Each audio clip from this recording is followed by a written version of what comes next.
Éphésiens, chapitre 1.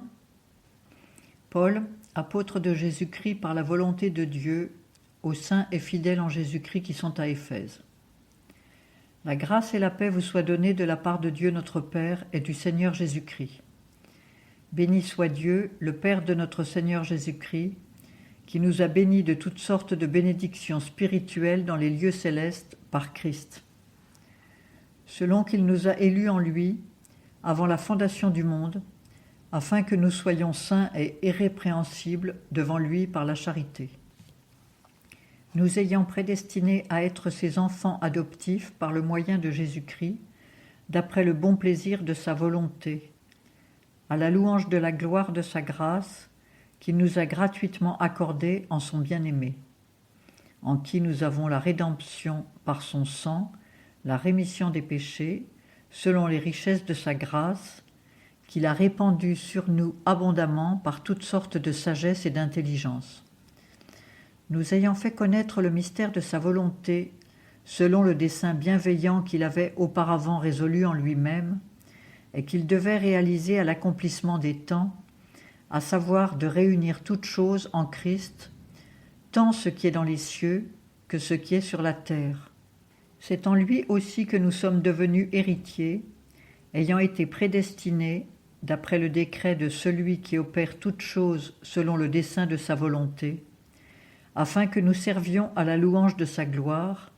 nous qui avons les premiers espéré en Christ.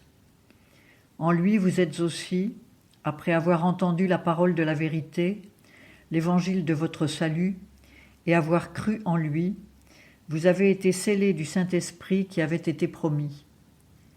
lequel est un gage de notre héritage pour la rédemption de ceux qu'il s'est acquis à la louange de sa gloire. C'est pourquoi, ayant aussi entendu parler de votre foi au Seigneur Jésus et de votre charité envers tous les saints, je ne cesse de rendre grâce pour vous en faisant mention de vous dans mes prières, afin que le Dieu de notre Seigneur Jésus-Christ,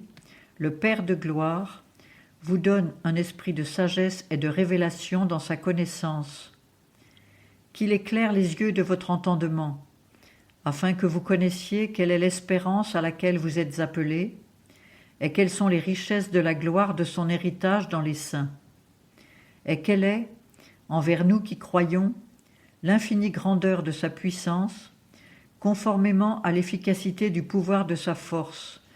qu'il a déployé en Christ quand il l'a ressuscité des morts et qu'il l'a fait asseoir à sa droite dans les lieux célestes, au-dessus de toute principauté, de toute puissance, de tout pouvoir, de toute domination et de tout nom